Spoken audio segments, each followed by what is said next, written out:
नमस्कार दर्शक मित्रों, मैं आचार्य दुर्गा प्रसाद शास्त्री आप सभी का स्वागत करता हूं हमारे इस चैनल में। और जैसा कि आपकी कोई समस्या है उसके बारे के वीडियो इसमें बनाए जाते हैं और आप उनको देखकर इतना अनुभव ले सकते हैं कि हमारे समस्याओं में उसको कैसे निवारण करना और उन समस्याओं का क्या है समाधान, इसके बारे में भी हम बात करते हैं। मित्रों, एक बात आपको जान के बड़ा आश्चर्य होगा कि कभी कभी लोगों के मन में यह आता है कि हमारे भाग्य से क्या लेना देना है, भाग्य का परिवर्तन हमारी लाइफ में कैसे होगा, कैसे आपका भाग्य आगे जाएगा और क्या आप भाग्य में आगे जा सकते हैं या तो भाग्य को आप परिवर्तित कर सकते हैं। कुछ लोग यह कहते हैं कि हम अपना भाग्य खुद लिखेंगे। तो सत्य क्या है यह इस वीडियो में आप जान सकेंगे। तो चलिए हम शुरू करते हैं आज का राशिफल। उसके पहले हम जानेंगे आज का पंचांग। आज विक्रम संवत 2078 और जो शक संवत है 1943, दिनांक 6/8/2021 सोमवार का दिन है। जो सोमवार के दिन पूर्व दिशा में जाना वर्जित होता है। अगर जाना है तो दर्पण में अपना मुंह देखिए और थोड़ा सा पानी पी लीजिए। इसके बाद आप यात्रा पे जा सकते हैं जिससे दिशा का शूल नहीं लगता है। चतुर्दशी तिथि है 7:06 तक सुबह। इसके बाद अमावस्या शुरू हो जाएगी और अमावस्या का पूरा मतलब वैसे देखने जाइए तो अगले दिन जो अमावस्या है वह भी 6 के बाद बंद हो जाती है। इसका मतलब यह हुआ कि अमावस्या 6 तिथि में गिनी जाएगी। लेकिन अमावस्या तो पूर्ण रूप से है ही है, ऐसा नहीं होता। तो 6 क्या है इसके बारे में भी कभी हम बताएंगे आपको। और उदित क्या है, 6 और वृद्धि, ये 2 तिथियां होती हैं, इसके बारे में भी हम बात करेंगे। लेकिन पहले अभी बात कर रहे हैं अमावस्या है। आज शिव पूजन का विशेष महत्व है क्योंकि गुजरात वगैरह प्रदेशों में आज श्रावण महीने का मतलब पूर्णाहुति हो जाएगी। और इसके पहले जो हमारे मतलब हिंदी प्रदेशों में श्रावण महीना तो पूर्णिमा के दिन ही पूरा हो चुका है। आज श्रावणी जो श्रावण महीने की जो अमावस्या है, इस अमावस्या को वास्तविक रूप से कुशाग्रहणी अमावस्या भी कहते हैं। कुशाग्रहणी, कुशा यानी दर्भ। दर्भ का मतलब होता है मित्रों, दर्भ एक ऐसा घास है कि जिस घास के अंदर यह एक पावर होता है। ऐसा भी लोग मानते हैं, मतलब कुछ लोग मानते हैं और सत्य भी है कि जब अमृत कलश समुद्र से निकला तो जब भगवान उसको कलश को लेके चले तो वहाँ पर उसको उस कलश को वहाँ रखा गया है। हरिद्वार में रखा गया, इसके बाद नासिक में भी रखा गया और इलाहाबाद में भी रखा गया, उज्जैन में भी अभी तो महाकुंभ होता है। लेकिन मेन जो स्थान पे रखा गया उन स्थानों पे वो कुशा पर रखा गया था। इसलिए कुशा पे रखने के कारण ही उनका जो विशेष महत्व इसीलिए है वहाँ पर कुंभ का पर्व मनाया जाता है। तो वह कुशा ग्रहण की आज अमावस्या है और आज का कुशा जो मतलब ग्रहण किया जाता है उसको वो ग्रहण करने के बाद पूरे वर्ष तक ब्राह्मणों के पास वह कुशा चलता है जो पवित्रीकरण में और हर कार्यों में उसको लिया जाता है। तो ठीक है, यह कुशाग्रहणी अमावस्या है और ब्राह्मणों को आज कुशा ग्रहण करना चाहिए। विधिवत कुशा का पूजन करके, कुशा के वृक्ष का पूजन करके, क्षमा याचना करके और इसके बाद उसको ग्रहण किया जाता है। तो चलिए हम आगे शुरू करते हैं कि यह मतलब जो कुशा ग्रहण करने के बाद भगवान शिव का पूजन करना और शिव की अर्चना करके और कैसा रहेगा आपका दिन यह भी हम जान लेते हैं। राशिफल में पहले मेष राशि की बात करेंगे। मेष राशि वाले जातकों के लिए सामान्य रूप से थोड़ा सा समय कमज़ोर दिखाई देता है। आर्थिक रूप से थोड़ा समय अच्छा नहीं दिखाई देता। स्वास्थ्य भी आपका थोड़ा बिगड़ता हुआ नज़र आ रहा है। ख़ास तौर पर अगर मित्रों आपने कुछ ऐसा प्लानिंग किया है कि जिस प्लान से हमको आगे जाना है तो वह प्लान शायद बिगड़ता हुआ नज़र आ रहा है। विद्यार्थियों के लिए समय अच्छा है और ख़ास तौर पर व्यापारियों के लिए भी समय सामान्य अच्छा है। चलिए अब हम देखते हैं वृषभ राशि। वृषभ राशि वाले जातकों के लिए सामान्य रूप से समय का काम तो अच्छा है। ख़ास तौर पे आपके लिए भी यह देखा जाए तो बहुत ही समय अनुकूल होगा। आर्थिक रूप से भी समय अच्छा दिख रहा है। पारिवारिक जो क्लेश चल रहे थे उन क्लेशों में राहत हो जाएगी, यानी परिवार में अब कोई क्लेश नहीं दिखता है, समझौता हो जाए या कुछ भी हो जाए। पैतृक संपत्ति संबंधी बातें जो अगर चल रही थी उन बातों में भी आपको सफलता मिल जाएगी। और ख़ास तौर पर आपको अपने विद्यार्थियों के लिए थोड़ा सा टेंशन वाला समय ज़रूर है, यानी सब्जेक्ट को पसंद करने में आपको थोड़ी सी दिक्कत हो सकती है, लेकिन समय कुल मिला के ठीक है। मिथुन राशि वाले जातकों के लिए सामान्य रूप से स्वास्थ्य संबंधी चिंताएं जो चल रही थी उनमें राहत मिल गई है। आर्थिक रूप से यह समय आपका बढ़िया है, कामकाज भी बढ़िया दिख रहा है, कुछ नए लोगों की मुलाकात भी हो रही है, लेकिन किसी पे भी अंधा विश्वास नहीं करना है। और ख़ास तौर पर कोर्ट कचहरी वगैरह में भी आपको सफलता मिलेगी। विद्यार्थियों के लिए समय बेहतर और सुंदर है। क्या करना होगा, तो आज आपको किसी पे अंधा विश्वास नहीं करना है। कर्क राशि वाले जातकों की बात करते हैं तो आपके लिए सामान्य रूप से समय बढ़िया है, कामकाज भी ठीक दिख रहा है, आर्थिक रूप से समय अच्छा दिख रहा है और आपको कुछ नया कार्य मिल रहा है। जो अगर कोई कंपटीशन वगैरह में आप जा रहे हैं तो वहाँ भी आपको सफलता मिलेगी। और ख़ास तौर पर अगर किसी व्यक्ति के साथ का कोई संबंध है, यानी नौकरी वगैरह भी प्राप्त हो सकते हैं और प्रमोशन वगैरह के भी चांसेस दिखते हैं। तो जल्दबाजी में कोई निर्णय न लीजिएगा, समझ करके और धैर्य से काम कीजिएगा, काम अच्छा जाएगा। अब चलिए देखते हैं हम सिंह राशि। सिंह राशि वाले जातकों के लिए सामान्य रूप से समय बढ़िया और सुंदर है, कामकाज भी अच्छा है।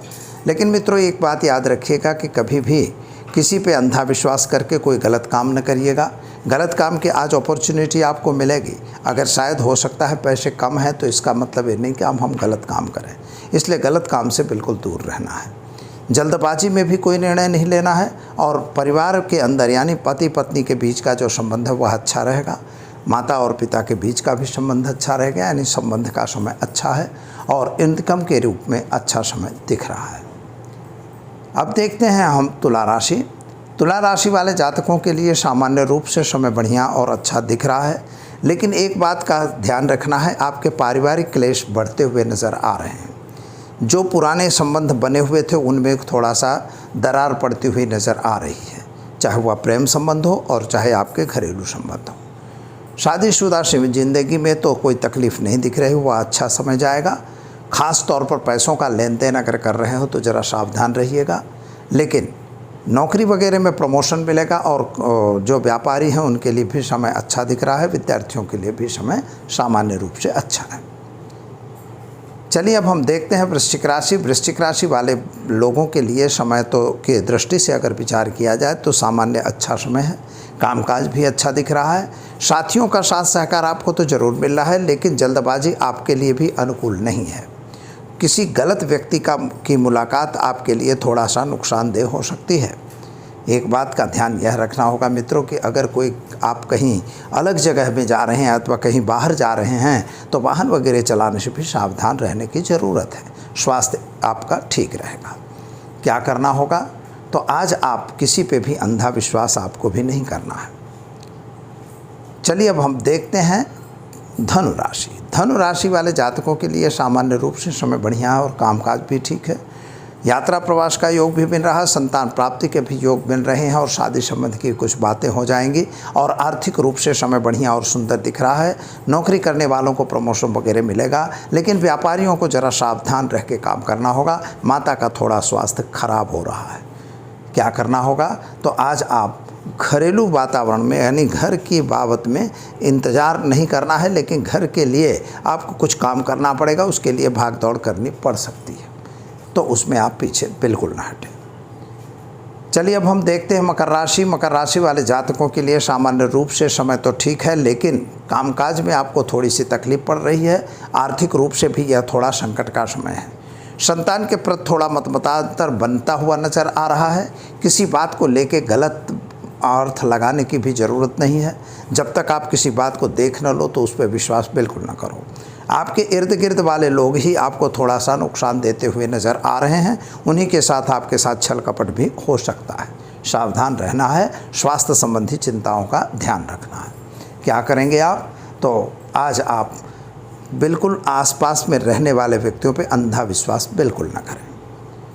चलिए अब हम देखते हैं धनु राशि। गलत हो गया। मच्छर आएगा सार्थक। चलिए अब हम देखते हैं कुंभ राशि। कुंभ राशि वाले जातकों के लिए सामान्य रूप से समय बढ़िया है, कामकाज भी ठीक दिख रहा है। पुराने कुछ कार्य आपके जो बिगड़े हुए थे वे बन गए हैं, उनमें सुधार हो रहा है। सरकार की तरफ से कुछ लेन देन जो था वह भी पूरा हो जाएगा। लेकिन एक बात का ध्यान यह रखना है, स्वास्थ्य संबंधी थोड़ी सी चिंता आपको होगी और पति पत्नी के बीच थोड़ा सा मनमुटाव भी हो सकता है। अपने क्रोध पे कंट्रोल रख के काम करने की ज़रूरत है, अगर ऐसा करेंगे तो अच्छा समय रहेगा। चलिए अब हम देखते हैं मीन राशि। मीन राशि वाले जातकों के लिए सामान्य रूप से समय बढ़िया और सुंदर है, कामकाज भी ठीक है, लेकिन सोर्स ऑफ इनकम घटती हुई नज़र आ रही है। जिन पर आपने विश्वास किया था, यकीन किया था, वहाँ से कोई पेमेंट आ नहीं रहा है। यानी व्यापारियों के लिए थोड़ा सा कष्ट वाला समय ज़रूर है। और ख़ास तौर पर जिन लोगों को नौकरी वगैरह है उनके लिए तो समय बढ़िया और सुंदर है और जल्दबाजी करने की ज़रूरत नहीं है। अपने परिवार के साथ हिल मिल के रहने की ज़रूरत है। शायद कोई प्रश्न है तो उसको आपस में बैठ के निपटा सकते हैं। ऐसा करने से आपको फ़ायदा ज़रूर होगा। क्या करना होगा, तो आज आपको भी सभी के साथ हिल मिल के अपना काम करना है और एक दूसरे से कोई भी बात है तो उसको शेयर करके काम करने की ज़रूरत है, तो समय अच्छा रहेगा। तो दर्शक मित्रों, ये तो रही 12 राशियों का राशिफल। और अब हम बात करेंगे आज के मेन टिप की। तो आज है अमावस्या। तो अमावस्या के दिन आप कुछ भी, सोमवती अमावस्या है या बड़ी अमावस्या कही जाती है, भगवान शिव का विशेष पूजन, रुद्राभिषेक या लघु रुद्र जो भी आपसे बन पड़ता है वह करिए, नहीं तो मृत्युंजय मंत्र की एक माला वगैरह करिए। और ख़ास तौर पर आज शिव जी का पूजन करिए, शिव जी पर बिल्व पत्र चढ़ाइए, काले तिल और चावल से भगवान शिव पर अभिषेक पानी मिलाकर डालिए, उससे भी अच्छा फ़ायदा होगा। और महापूजा करने का फ़ायदा होता है। महापूजा एक ऐसी होती है कि मित्रों, अगर कोई किसी को कैमद्रुम दोष है या विष दोष वगैरह हैं, क्योंकि आज की तारीख में यह विष दोष बन रहा है, तो विष दोष की वजह से अगर कोई प्रॉब्लम किसी को हो रही है तो आप उसके लिए भी भगवान शिव का पूजन कर सकते हैं। और ख़ास तौर पर सरसों के तेल का एक प्रयोग है, बहुत छोटा सा प्रयोग है लेकिन बहुत बड़ा प्रयोग है। इस प्रयोग को भी आप भगवान की जो जलाधारी उसके नीचे के भाग में ऐसी अंजलि करके और सरसों के तेल से ओम त्र्यंबकम यजामहे मंत्र की कम से कम 11 बार जप करके और उन पर चढ़ाइए। इससे कैमद्रुम दोष में आपको राहत मिलेगी। यह तो रही आज की टिप। अब हम आपको बात करते हैं भाग्य की बात। तो भाग्य क्या किसी के हाथ में होता है या कहीं अलग होता है, इसके बारे में हम आपको जो वीडियो बनाएंगे कल बताएंगे। लेकिन आज हम आपको यह बता रहे हैं कि भाग्य आप बदल सकते हैं या नहीं। तो इसके लिए इम्पोर्टेंट पार्ट जो है लाइफ के, ये 5 पार्ट होते हैं। 5 में से पहला पार्ट होता है ग्रहों का, दूसरा पार्ट है नक्षत्रों का, फिर ग्रहों और नक्षत्रों के साथ अगर हम चढ़ें तो आपके काम का, कर्म का, और आपके कर्म का जो फल होता है वह भी देखना पड़ता है। और कर्म के साथ अगर आप जाते हैं तो आपकी ज़मीन, भवन, भूमि वगैरह को भी देखा जाता है। तो भवन आपका कैसा है, ज़मीन आपकी कैसी है भवन की, उसको भी देखना है। यानी कुल मिला के 5 भाग, नक्षत्र, ग्रह और जो ज़मीन है आपकी उसको, फिर उसमें आप बनाया हुआ मकान आपका और आपके कर्म, इन 5 तत्वों का, जिस तरह से 5 तत्वों से शरीर बना हुआ है उसी तरह से 5 पदार्थ भी जो हैं वह जीवन में आगे आने के लिए आपके लिए इम्पोर्टेंट है। इसके बारे में हम आपको कल बताने वाले हैं। अगर आपको इन वीडियो अच्छा लगेगा और आपकी लाइफ में कुछ चेंजिंग आएगी, इसके लिए यह वीडियो दिया जा रहा है। इसलिए हमारे साथ आप जुड़े रहिए और साथ ही में अपने मित्रों को भी वीडियो शेयर करिए और लाइक करिए। अपनी कमेंट भी हमें आप भेज सकते हैं, क्योंकि कुछ ऐसे फ़ोन आए हुए हैं कि जिन्होंने ऐसा पूछा है, इसलिए हम आपको यह वीडियो कल बताने वाले हैं। तो दीजिए दुर्गा प्रसाद शास्त्री को इजाज़त। नमस्कार।